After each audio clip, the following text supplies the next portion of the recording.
Greetings, folks. This is DC Investing. I've reached financial independence and I talk about topics in hopes to help other people on their pathway to financial independence. The topic I want to talk about today is margin investing.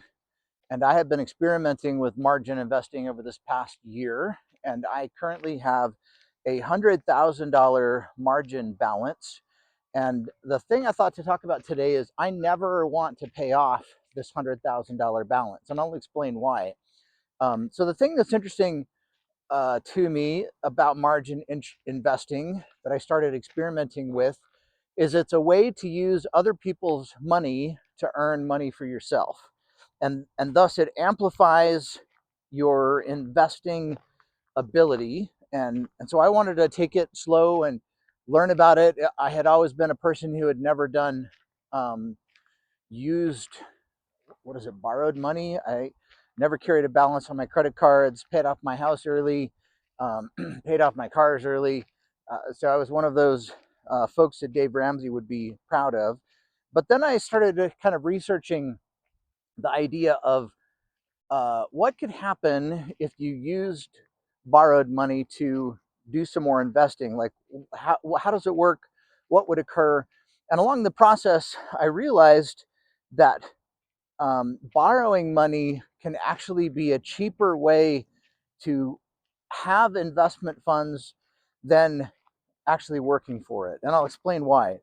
I was in, for a lot of my career, the 12% tax bracket. I also would enter into the 22% tax bracket and did a lot of work to save in retirement funds, things that were tax sheltered to keep myself out of it. But a lot of my income was in the 12% tax bracket, and my state charges 5% of a rate for state income tax. And then if you also add in what you pay for Social Security tax, which is about 7.2%, all of those add together to to create what the cost of money is. So let's say we're going to use this $100,000 example.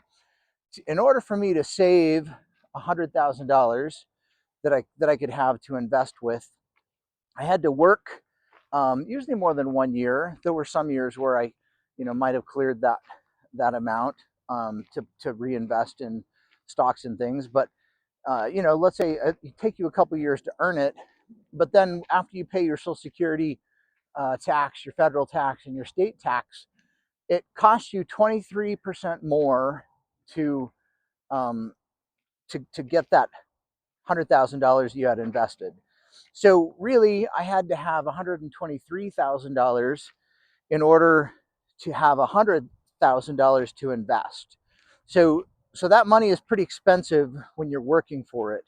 And I never realized that for all the years that I was doing a W-2 job, just how expensive it, like the cost of what creating an extra dollar available for investing really was. And so the cost for margin investing, I got an account with Robinhood because they had some of the lowest margin interest rates and the easiest to acquire. They start their margin interest rate off at 5%. But then if you borrow over $50,000, your interest rate goes down to, what is it, 4.8%. Then if you borrow more than $100,000, your interest rate falls to 4.5%.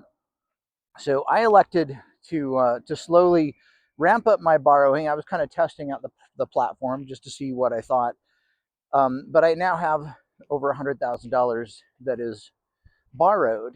And it's interesting because I realized that it would take me 4 years of time to break even on the cost of getting that $100,000 between what I pay to borrow it versus what I'd pay to earn it. So what that means is I have to pay $23,000 to get $100,000 to invest with, whereas if I borrow the uh, the funding at 4.5%, it's literally 4 years before I break even on the cost of those funds. So that's really interesting to me. It is just cheaper to borrow money in the first place to have the money to invest than it is to work at a W-2 job. So that's really interesting.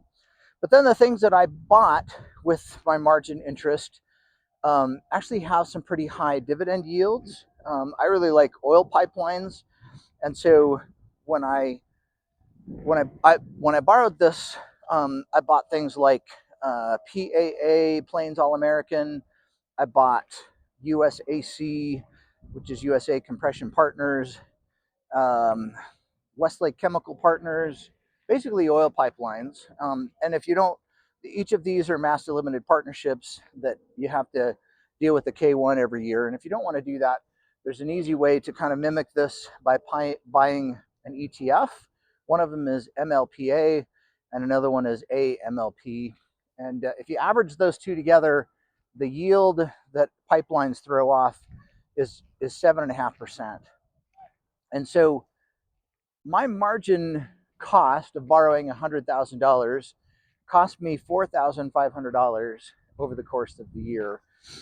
But the dividends that my pipeline stocks pay, let's say, is 7.5%. So what does that mean? I'm getting an extra 4% of a arbitrage between the two. So so basically, the the pipeline stocks would pay down my margin debt slowly over time if I didn't actively manage this account. But I don't want to pay down my $100,000 margin account. And something that's interesting about margin to know is it's an interest only loan. You don't have to make any payments on the margin account. You can just kind of let the interest build up slowly over time. Um, and so it's just interesting that way. And it's like the safety factor in your margin account. You could get margin called if the value of your assets that you hold in your margin account fall below their safety factor. So as long as your account is increasing, you can basically continue with your margin lending forever, and never have to make a payment, which is interesting. So in my case, I pay $4,500 a year to have this extra 100K. I earn $7,500 a year in dividends, and then you have to factor in the capital appreciation behind what the underlying investments are doing, which over the past year they've done really well. They're up on average about 30%. So borrowing this $100,000 made a profit for me, a capital gain of $30,000. Now it's not really a profit because I haven't sold anything, and I really don't want to sell these things. I didn't buy the stocks for the sake of appreciation. I was just trying to play this dividend arbitrage structure, but they have appreciated. My hope was that they would just stay up with inflation in terms of the capital appreciation, and that I could slowly just harvest this dividend arbitrage. But I've gotten a capital gain along the route. So if you extend this out, um, if I did nothing, then my dividends would slowly pay down my margin. But as soon as I cross under $100,000, then my interest rate would jump up a little bit to 4.8%. And as soon as I got beneath $50,000, my interest rate would go up to 5%, and it would stay there until the oil pipelines paid off my margin completely. So I don't want to do that. I always want to keep this $100,000 invested. So I kind of have to actively monitor my account.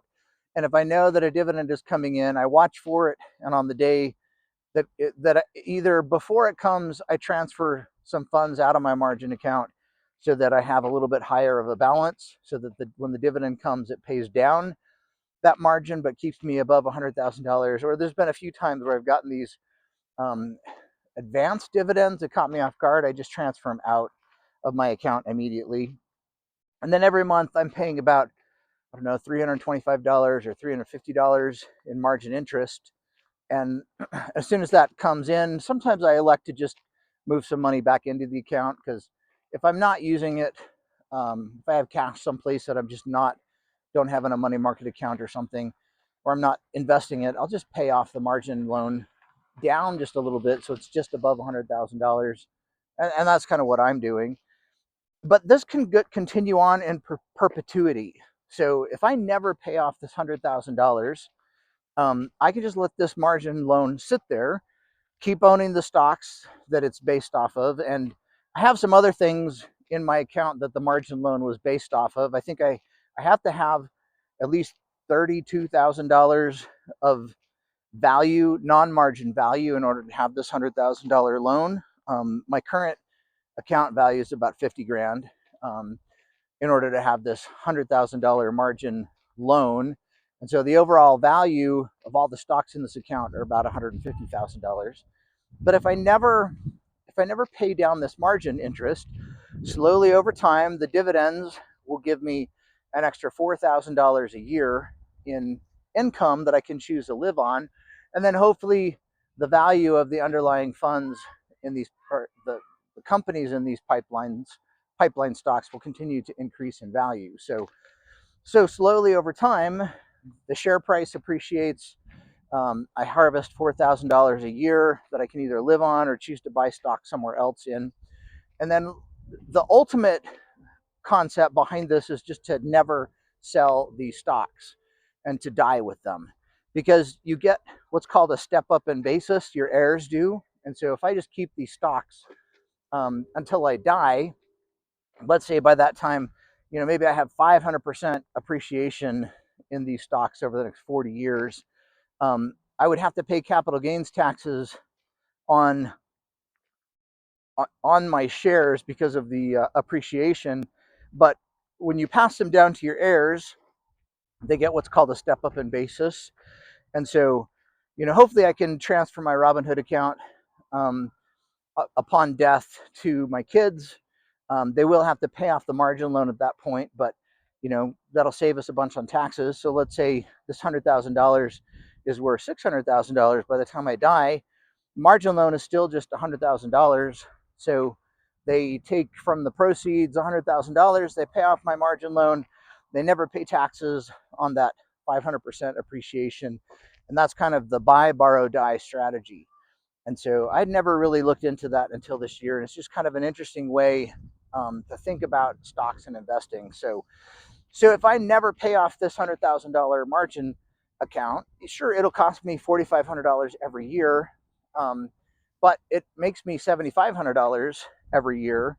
So I get a positive difference.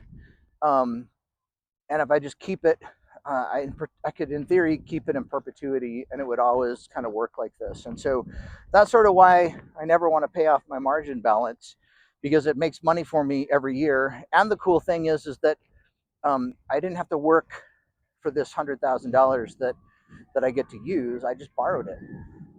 And so I'm already ahead by just trying this experiment for a year of borrowing $100,000. I didn't have to work for it. I didn't have to pay $23,000 in taxes for this $100,000, because borrowed money is not taxed. It's just a loan. So I get to use this $100,000, and over the course of this past year, I've made $4,000 in arbitrage as a profit on the shares that I bought. And this was a good year in terms of appreciation, and the value of my stocks went up by $30,000. So that's a great thing. This year, it's been a perfectly working strategy. Now, the market could collapse tomorrow, and I have to be aware of what could happen for a margin call. I have plenty of shares in other accounts, so if I need more funding, if I get close to margin call, I'll just transfer some other stock into this account. It'll bring up my overall net investment value up, and then I won't get a margin call. So overall, that's just kind of a little bit of a smattering of some concepts that is worth learning. You can learn any of these things on the internet. You can look up Robinhood's margin interest rate. Since that time, I also negotiated with Fidelity, which I have used as my main brokerage, and I found out you can negotiate with them, and I talked them down to 5.35% on my margin account at Fidelity, and so I've started doing some margin investing there as well. So just know that you can talk your brokerage down and negotiate margin interest rates is a very useful thing. I didn't know that was possible, but anyhow, I never want to pay off this $100,000 loan. I can at any time, but that $100,000, having borrowed it, makes me at least $4,000 a year in dividend arbitrage, because the stocks pay 7.5%. My margin rate is 4.5%. So what's that? 4, 5, 6, 7. I guess that's $3,000. So my math was off. So 4.5, 5.6, makes me $3,000 a year. So my math was off, but it still works. And if it continues to appreciate, then I can borrow more against it in the future if I choose to. And the idea is to never pay capital gains on these funds, just to let my kids inherit them. I can choose to sell them at some point and pay off my margin balance.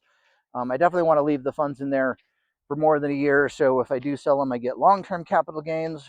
And if I sell them at a time where my income is beneath about $120,000, being a married couple, then I'll pay zero on long-term capital gains, 0% tax on the federal level. State still gets you, but I also don't have to pay Social Security tax. So anyhow, I encourage you to kind of look into this. It's not for everybody, but I'm confident in my investing, and I like the investments that I get.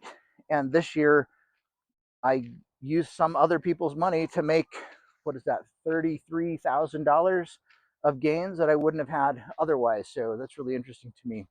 So like, subscribe. I hope you got something out of this. Again, I'm just trying to do these videos to help other people and kind of challenge you in interesting ways. So, if you learn anything, give me a thumbs up or something, and subscribe. We'll see you. Bye.